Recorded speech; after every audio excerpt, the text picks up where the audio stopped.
갈라디아서는 예수님이 십자가에 돌아가시고 난 이후에 20년 이후에 이 성경을 바울을 통해서 기록하였습니다.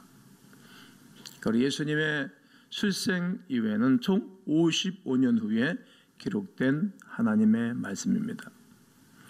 바울은 예수님의 이야기를 돌아가면서 우리에게 자신의 성탄절 이야기를 하는 거예요. 나의 성탄절 이야기는 이런 거다. 그리고 그의 이야기를 우리가 들만 할 거예요. 그리고 그의 성탄절 이야기만 우리가 듣는 것이 아니라 바울의 성탄절 이야기가 나의 이야기가 될 것이고 또 여러분들의 이야기가 되어줘야 됩니다. 의미 있는 것은 바울이 발견한 성탄절의 중요성은 우리의 삶과 아주 밀접하게 관련이 있다는 것입니다. 바울은 본문의 독자인 갈라디아 지역에 살고 있는 로마 사람들과 그리스도인들에게 이 편지를 쓰는 거예요. 유대인들이 아닙니다. 그러니까 더 주의 깊게 이 갈라디아서를 봐야 됩니다. 4절에서 때가 참에 이 단어가 아주 엄청난 의미를 담고 있는 겁니다. 때가 참에 하나님이 그 아들을 보내사 누구에게서 나게 하시고 여자에게서 나게 하시고 율법 아래에 나게 하신 이유가 있다는 거예요. 수백 년 동안 유대인들은 메시아를 기다려왔어요. 메시아 기다립니다. 이 찬송 오늘 했잖아요. 1년에 한두 번 이 찬송을 교회에서 꼭 하는 찬송입니다. 그런데 예수님이 구원자가 안 나타난 거예요. 이사야 선지를 통해서 예수님 오시기 전 700년 전에 이런 말씀도 했는데 700년 동안 예수님이 안 오신 거예요. 구원자가 안 오신 거예요. 그래도 그때 당시에 믿음의 사람들은 변함없이 희망을 가지고 기다렸던 분이 바로 메시아이십니다.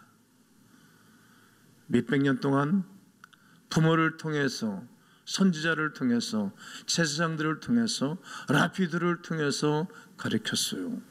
그런데 안 오셨어요.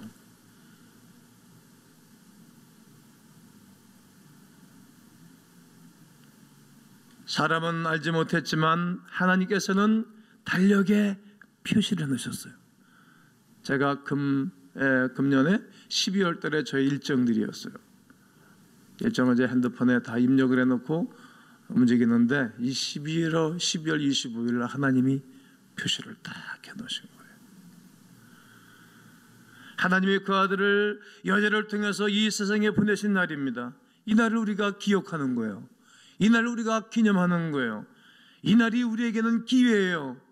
예수 그리스도가 이 땅에 오신 그날 예수 그리스도를 영접할 수 있는 기회이기도 해요. 그날에 온 나라와 민족이 기운이 일어나는 거예요. 하나님의 사람들은 이 날을 기뻐하고 즐거워하지 않습니까? 기뻐하라 임마누엘, 이 찬송 했지 않습니까? 우리는 기뻐하는데 왜 산속에 있는 절간에 있는 사람들은 성탄절만 되면 이렇게 좋아하는지 모르겠어요. 나 그 사람들 약간 줏대가 없는 것 같아. 암만 생각해도 난 이해가 안 가. 난 석가탄의 날 별로 좋아하지 않거든요. 좋아하지도 않고 기뻐하지도 않는데 그들은 좋아하는 거예요. 왜? 그들 의식 속에 모든 사람들 마음속에 하나님이 심어놔서 그런 것입니다. 이 다음에 아주 중요한 이야기가 있습니다. 오늘 4절에 보면 여자에게서 나게 하시고 율법 아래 나게 하셨다는 거예요. 율법. 바울은 예수님께서 율법 아래에 나게 하셨다 이렇게 말씀하는 거예요. 성경 말씀 그 아래 예수님이 오신 거예요. 근데 그분은 율법을 지켰기 때문에 율법에 저촉받지 않아요. 우리는 율법에 다 걸리지. 10가지 법에 걸려들지 않을 사람이 누가 있겠어요? 그물을 쳐놓고 새를 몰면 새들이라서 걸려 푸덕푸덕 걸리죠. 이처럼 인생은 죄의 그물에 걸려서 푸덕푸덕 되는 것이 인생이랍니다. 율법 아래 나게 하셨다는 거예요. 특별히 모세의 법의 의무 아래에서 아기가 태어나신 것입니다. 그리고 바로 여기 율법에 있는 아래에 있는 자들, 바로 여러분과 저를 뭐하게 하시려고요? 속량하시기 위하여. 이 율법을 지키지 못하는 사람들이 막 힘들어하는 거예요. 우리가 할 일을 못하면 부끄럽잖아요. 할 일을 못하면 쉼이 없잖아요. 이처럼 하나님이 인생들을 지시고 난 다음 죄 가운데 있는 그들을 너는 죄인이다. 율법은 너는 죄인이야. 넌 소망이 없어. 이걸 알기 위해서 하나님이 법을 주신 것입니다. 그래 법은 아름답고 사는 것이죠. 우리 자신도 내가 스스로 세운 법도 지키지 못하지 않습니까? 여러분 연초에 성공영신 예배에 또 1월 1일 세제배 그때 어떤 계획을 여러분 세웠습니까? 생각 마음으로 정했잖아요. 못한다고.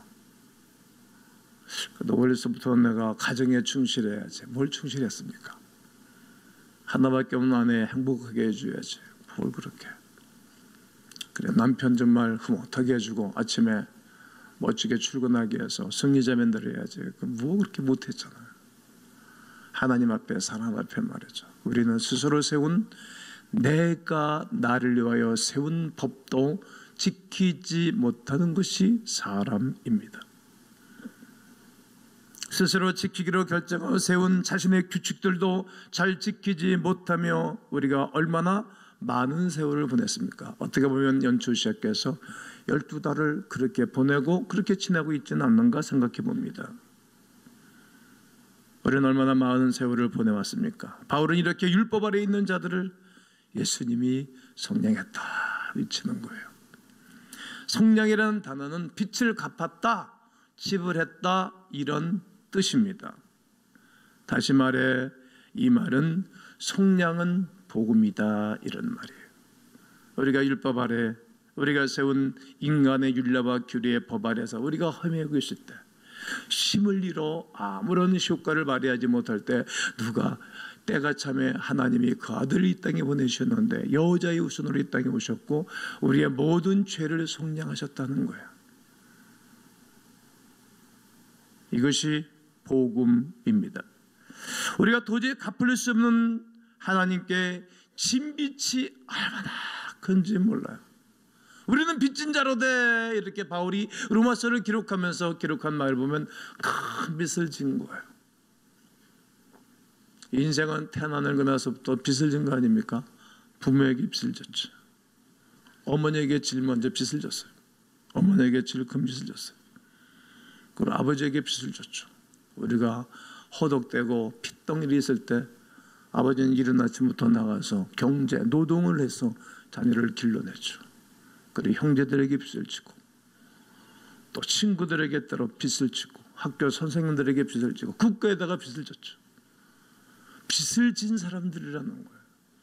근데 바울은 이 빚에 대해서 말하지만 이보다 더 큰 빚을 졌다는 거예요. 어떤 빚을? 우리가 죄의 율법 아래 있을 때에 소망이 없이 살 때 우리를 속량하신 그 사랑, 이것이 부채. 바울은 일평생토록 부채의식 가운데 산 것입니다. 비록 내가 율법을 어겼지만 하나님이 재판장이 되셔서 네가 분명히 주인이지만 나는 이제 너에게 빚진 것이 없다 이렇게 선포해 주시는 그 사랑 안에 우리가 살아가고 있는 것입니다.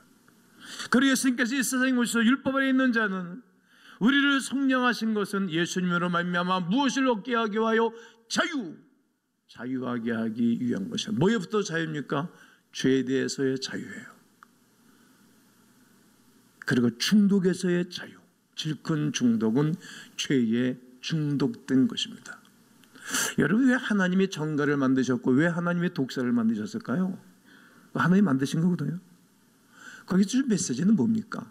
개들이 물면 부주의 가운데 물리면 죽는다.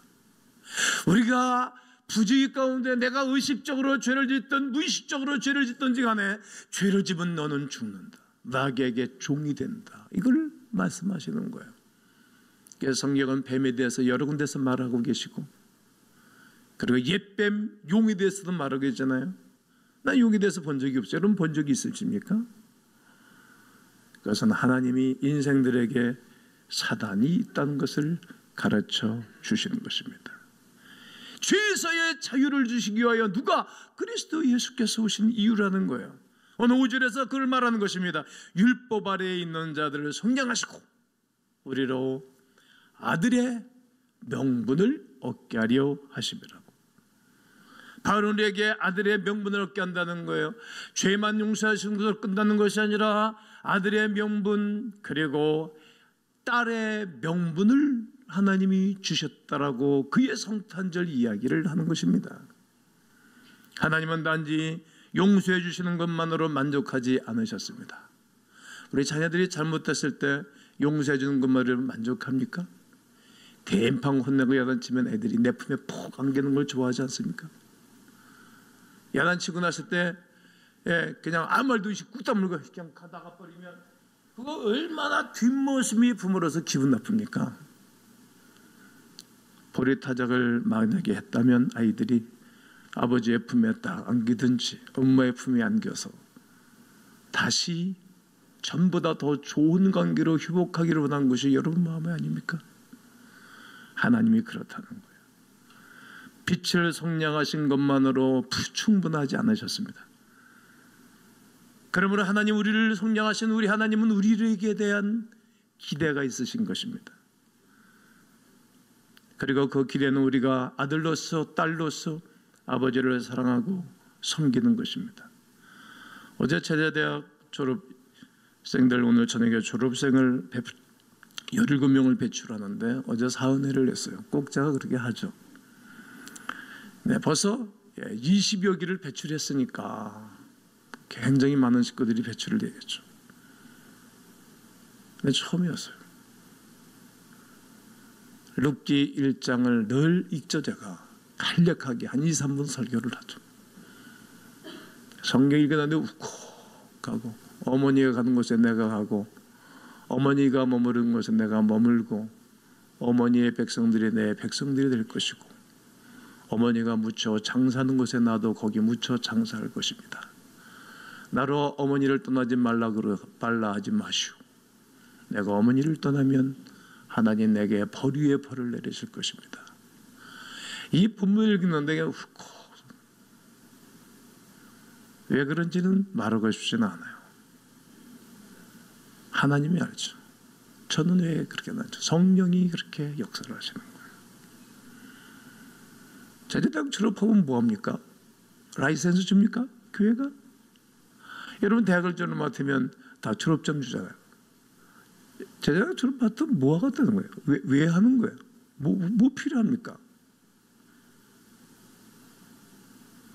이제 당신이 훈련을 받고 하나님의 사랑을 알았으면 이제는 섬겨라. 당신이 이렇게 성경을 받고 성숙했으면 다른 사람을 섬기고 공경하라는 것 아닙니까?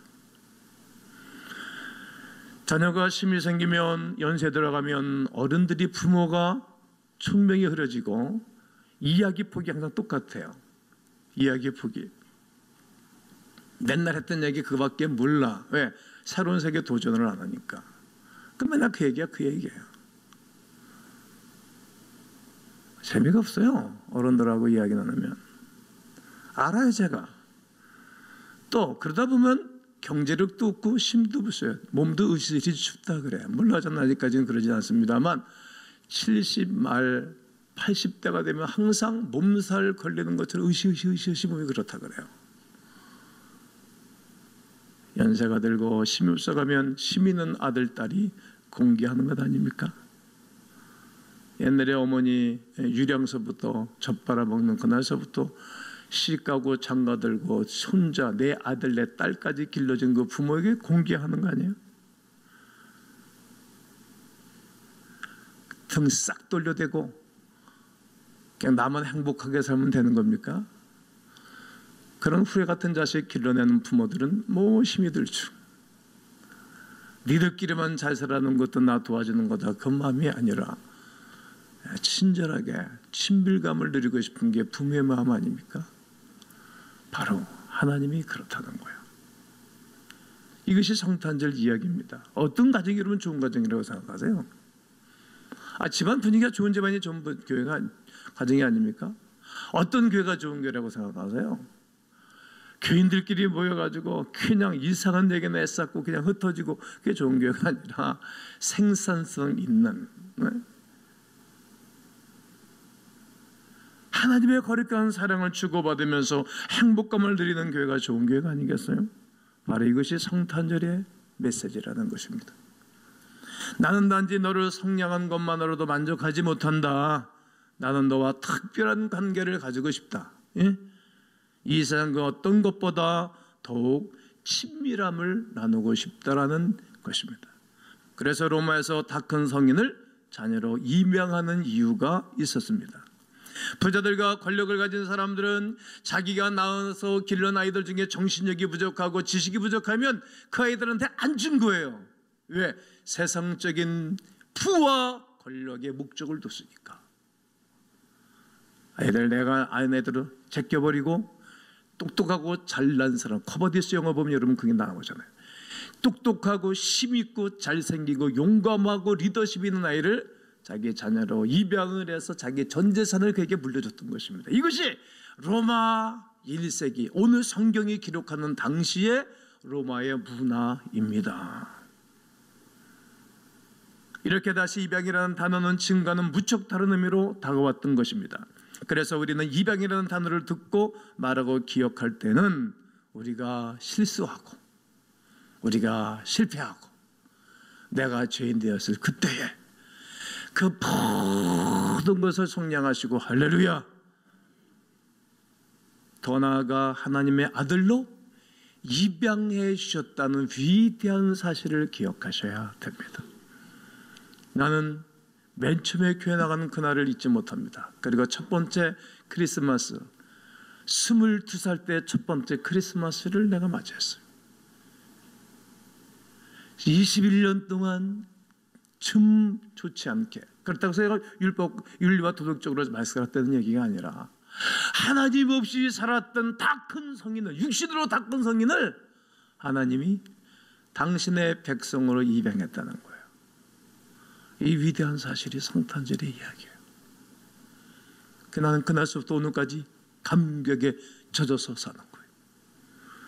하나님의 아들 예수 그리스도를 할 수 있으면 더 많이 예배드리고 경배드리고, 어떻게 하면 한 명이라도 사람들을 주께로 인도하고, 어떻게 하면 저들을 일꾼으로 세워서 성탄절 이야기, 이 바울의 성탄절 이야기를 할 수 있는 사람으로 만들어갈 것인가, 이것이 목회의 철학이에요. 오늘 이 성탄절의 이야기가 바울의 이야기만이 아니라 난 여러분들의 이야기가 되기를 주의 이름으로 축복합니다. 축복합니다. 바울이 이것을 알았어요. 그러한 다음에 자기를, 하나님을 부르되 아빠, 아버지로 부르게 하신 것입니다. 따라해 보세요. 아빠, 이렇게 부르셔 주셨다는 거예요. 나이가 아이들이 먹어가면 아빠라는 단어를 사용하지 않고 아버지 그래요. 우리 아들도 19살까지는 말했는데 얘가 아빠 그러더니 아주 20살 되더니 오늘 갑자기 돌변해가지고 아버지 그러는 거예요. 징그럽더라고 이놈이. 야, 너 왜 갑자기 너 아빠 그러다 아버지라고 하냐. 아버지, 나도 이제 나이가 20살인데 군대 가려고 했는데 무슨 아빠입니까? 애들입니까? 나는 우리 아들이 나를 부를 때 아빠라는 말을 하는 친구가 좋아한다고. 한 번도 아빠라는 말을 안 해요. 근데 우리 딸아이는 요건 아빠 그런다고. 걔가 더 친감이 있는 거예요. 바울이 이걸 알았던 거예요. 죄에서 성량하시고 율법에서 성량하시고 아들의 명분을 하나님이 주셨을 뿐만 아니라 이제는 그 영으로 더불어 하나님을 아빠, 아버지라고 부를 수 있는 특권과 은혜를 주신 거예요. 이것을 알았어요. 저 오늘 새벽에 하나님께 기도하는데, 하나님, 하나님을 사랑하시는 특권 주신 거 감사합니다. 이런 고백을 했어요. 눈물이 활깍 쏟아지더라. 내가 정정 할아버지를 한번 독대하고 싶었는데 길이 없더라고. 만나주지도 않고. 그런데 하나님 아버지를 제가 사랑할 수 있는 특권을 가졌다는 거, 얼마나 감사한지. 오늘 6절에서 그걸 말하는 것입니다. 너희가 아들임으로 하나님이 그 아들의 영을 그 아들의 영을, 성령을 우리 마음 가운데 보내사 어떻게 부르게 하셨다고요? 아빠 아버지라 부르게 하셨다는 거예요. 한번 따라해 보세요. 하늘에 계신 아빠 하나님, 그렇게 기도하시기를 바라요. 위대한 사실을 알았어요. 그리고 갈라디아 교회 율법을 지켜야 된다고 고집피는 그들에게 그게 아니야, 법을 들이대는 사람들에게 아니야, 그렇게 사는 게 아니야. 모세의 자리에 앉아서 사람들을 비난하고, 모세의 자리에 앉아서 사람들을 썰렁하게 하고, 모세의 자리에 앉아서 사람들과 상처를 주는 그들을 향해서 그렇게 하는 게 아니라고. 교회는 그런 데가 아니라고. 쌈판을 버리고 난장판을 버리는 그런 것이 교회가 아니라 사랑을 할 수 있는 것이, 특권을 누리게 하는 것이 교회라고 이 편지를 보내는 거예요. 매우 친밀한 특별한 관계를 말하는 것이 아빠 아닙니까? 왜 이렇게 중요한 것입니까? 그것은 하늘에 계신 하나님 아버지를 아빠라고 부를 수 있을 정도의 친밀함을 누릴 수 있는 것입니다. 이렇게 바울은 한 여인에게서 태어난 하나님 아들 예수 그리스도를 생각하면서 이 성탄절을 통해 궁극적으로 하나님께서 하시고자 하시는 일이 무엇인가를 그러면 정확하게 깨달았던 것입니다. 그러므로 바울은 갈라디아 교회 성도들에게 말하기를, 때가 되니 하나님이 그 아들 예수를 이 땅에 보내시는데 그분을 여자에게서 나게 하셨고, 율법 죄 아래 저주에 있는 우리를 속량해 주셨고, 그리고 입양하여 아들의 명분을 주셨을 뿐만 아니라 매우 친밀한 관계를 하나님을 아빠라 부르게 하셨다. 그러니 이제 죄에 물든 과거에서 벗어나라. 어느 때까지 옛날 그 죄의 섭성 가운데 살았던 곳에서 발목 껴 살 거냐? 벗어나라. 그리고 아빠이신 하나님과 어떤 관계를 누려라? 친밀한 관계를 누리고 살아라. 이것이 정리해 보신 말입니다. 오늘 우리에게도 바울은 말해주겠습니다. 이제 바울은 말합니다. 너는 이제 더 이상 종이 아니다라고 선포해 주는 것입니다. 다시 말해 여러분, 더 이상 율법 아래에서 하나님과 관계를 맺지 않았습니다. 아들로서 하나님이신 하나님과 친밀한 관계를 이제부터 누리고 살기를 주의 이름으로 권면합니다. 그러므로 이제 이후로는 이제는 종이 아니라는 거예요. 종이 아니다, 주인이 아니라는 거예요. 저주받은 자가 아니라는 거예요. 이제 아들이면, 내 아들이면 하나님으로 말미암아 뭘 얻을 자라고요? 유업을 받을 자라는 겁니다. 유업. 그래서 예수 믿으면 결국은 잘 되는 거예요. 여러분, 교회도 살펴보세요. 좀 어떻게 보면 부실한 집안에서 태어난 사람들, 저는 부실한 집안에서 태어났죠. 예수님 전혀 모르던 가족. 남에게 해코지 하진 않았지만 우리 부모들이, 양친들이 그러긴 했지만 내가 보기엔 부실한 가문이다. 난 그렇게 정의를 하죠. 뭐 부끄러움이 없어요. 그런데 하나님이 부르시고, 그리고 은혜를 베풀어 주시고 유업을 주시는 거예요. 유업을. 여러분이 여전히 하나님과 사무적으로 지낸다는 것은 여전히 자신을 죄인으로, 종의 신분으로 하나님과 관계를 맺고 있다는 사실을 아셔야 됩니다. 그런데 성탄절을 통해 하나님이 이루고자 하신 것이 이런 것이 아님을 우리가 알아야 됩니다. 하나님은 여러분을 훨씬 더 강력하고 친밀하고 특별한 관계로 발전하고 나가기를 원하시는 것입니다. 그 하나님의 마음을 아셔야 됩니다. 하나님은 예수님을 통해 우리의 모든 죄값을 지불하셨습니다. 성령을 우리 가운데 두셔서 하나님을 아빠라 부르게 하신 것입니다. 성탄절은 하나님이 그 아들을 우리에게 보내심으로 우리가 그분의 자녀가 된 날입니다. 그래서 기뻐하는 것입니다. 온 세계가 기뻐하는 것입니다. 그동안에 미국의 성탄절은 국가적으로 성탄절 캐럴송도 못 듣게 했어요. 못 들게 했다고. 왜? 전 세계 모든 인종들이 와서 살고 있는데 왜 이렇게 유독별 성탄절만 그렇게 띄우냐? 오바마도 그렇게 했죠. 아주 썰렁했어요. 그런데 많은 나라들에게 인기는 없지만 트럼프는 다 부활시켰죠. 군인들이, 미국에는 여군들이 많아요. 그래서 그들이 성전환 수술을 하면 성 트랜스퍼를 하게 되어지면 몇 천만 원 들어간 것을 국가가 다 내줘요. 이상한 나라죠. 트럼프가 들어서서 그래서 법을 다 바꿔버렸죠. 그리고 무슬림들 이제는 입국을 중지하고 강력한 정치를 하던 거죠. 그리고 성탄절에도 막 띄우고, 그리고 이 추수감사절에도 국가적으로 행사를 하고 그랬어요. 그러니까 아주 보수적인, 하나님을 잘 섬기는 이 하나님의 거룩한 사람들 아주 좋아하는 거예요. 그리고 자국을 강하게 하고, 어떻게 보면 미국 국수주의자로 또 흐르는 거 아는가 이렇게 생각할는지 모르지만, 하나님 입장에서는 미국 자국민들에게는 좋아하는 인기 있는 대통령으로 또 나가기를 시작한 것입니다. 무슨 말을 내가 하고 싶은지 아십니까? 성탄절 이야기는 모든 사람들의 이야기가 되어줘야 되고, 성탄절 이야기는 구원의 이야기가 되어줄 뿐만 아니라 하나님의 명분, 그리고 하나님의 유업을 받는 거룩한 은혜가 이번 성탄절에 있기를 주의 이름으로 축원합니다.